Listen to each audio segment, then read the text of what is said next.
You're hanging out with the crew of Demon 305, and we have the pleasure of speaking with Jay Cruz, the owner of the iconic Tacos and Tattoos. Thank you so much, man. Yes, sir. We appreciate you. How you doing, brother? Amazing. Thank you. Thank you for asking. Absolutely, man. There's a lot to talk about, and I think when we look at you, we don't know the full story. Tell us, where does your Miami story begin? Wow, Miami story for me begins back in 1992 when we got to Miami. I'm originally from Puerto Rico. Okay. My family got to Orlando first.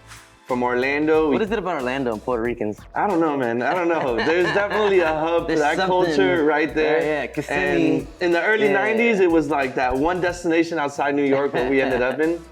And man, within the year, I know my dad got a job in Miami, and we made it down. When we got down here, quickly we were affected by Hurricane Andrew. Were you here in the West Kendall area? We were actually in Homestead, so we got hit pretty hard. My family ended up being relocated to Tampa, and over the next like 2-3 years, with the support of FEMA and some other things, we actually were relocated back to Miami, where we've been here since, and that was about 1994. And here we are. Who named it? At the time, I was getting tattooed frequently. My best friend worked at a tattoo shop, and ironically enough, we were like, man, let's do a food truck, and let's park it in front of this tattoo shop, which the tattoo shop was in line for. And we were gonna call it Tacos and Tattoos.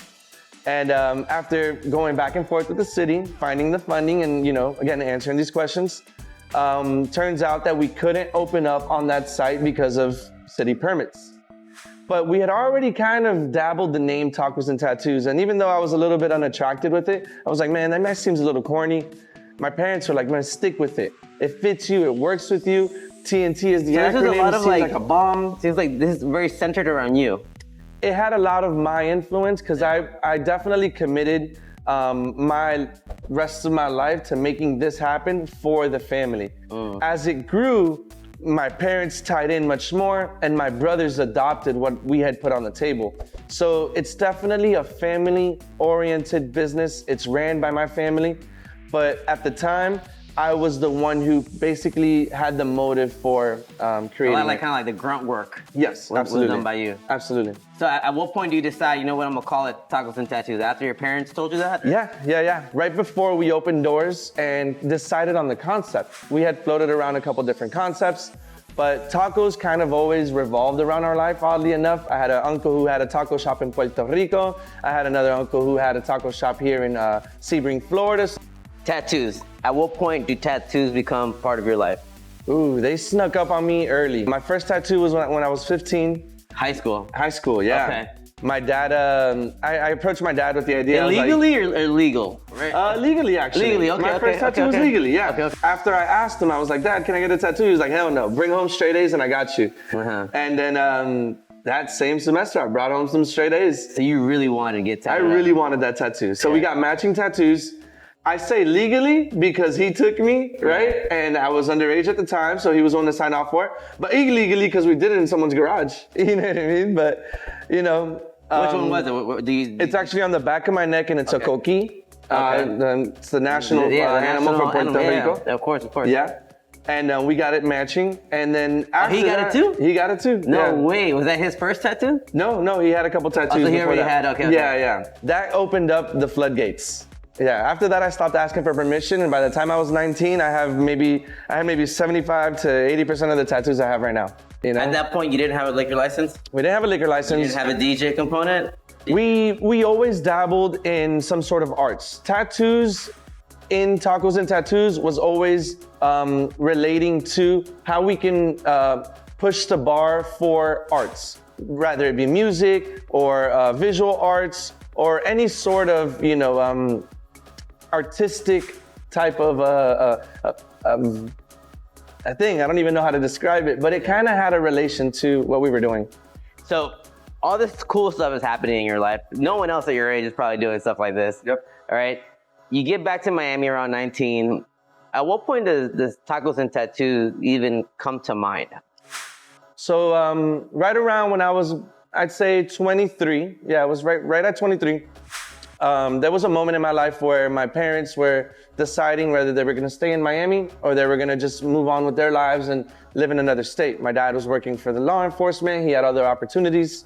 So we all kind of sat down, and the idea of a restaurant had floated around our family for, I'd say, a couple years. My parents are organically amazing cooks. I'm biased because they're the best cooks I've ever met. But that always kind of lingered. And so my dad turns around one day and he's like, listen, our options are we either invest into a restaurant or we move on with our lives and, start our new chapter. And I think as a family, we had spent a lot of time away from each other. While I was traveling, I had a brother who was in the Marines, living in Hawaii. I had a younger brother who was basically with my mom full time, while my dad also worked government jobs that also had him traveling a lot. So I think we all kind of decided, like, you know what, let's pursue this restaurant thing. Even though none of us have ever owned a restaurant, none of us have ever really been around a restaurant except for myself. We decided, like, we make good food, we know how to host, let's do this. And that's kind of how we ultimately decided, yes, yeah. I use my resources to connect people, and then I'm not looking for that monetary reimbursement right there. Instead, I'm looking for that bridge to open up a new path for maybe hopefully down the road, being able to charge for something, or just, maybe it could be just an experience. Yeah. Maybe you took me out on the yacht or something, who cares, So what is next for Tacos and Tattoos? Do you see more locations in the future? You want to stick to this one spot? Absolutely. For Miami, I'm pretty much focused on Kendall being TNT's home. I've attempted to expand throughout Miami, but Miami's market for me is so difficult because people love us here in Kendall so much that sometimes they don't even want to see me if I'm up the road or down the street, So TNT is going to expand. Where we're going to expand, I have my focus on Central Florida. Okay. And or Puerto Rico. Okay. Mm-hmm. Puerto Rico would be fun. Puerto Rico would be amazing. En verdad. My son, one of my kids, if you were to ask me how they can do this is, let's start with the resilience. Yeah. When you get that kickback and you get that no, there's always gonna be a yeah. So let's start with asking those questions, finding your niche within the community that you love. And once you're passionate about an idea, just stick with that. Stick with it, work it all the way through, because most of the small business owners that I know that have been successful is because when they planted their feet into that idea, they kept standing on it. Well, Jay, thank you so much, brother. Thank you, brother. Appreciate you, man. Can't wait to see what you do next. Thank you. Yes, sir. And cheers, brother. Yes, sir. Salud. Salud.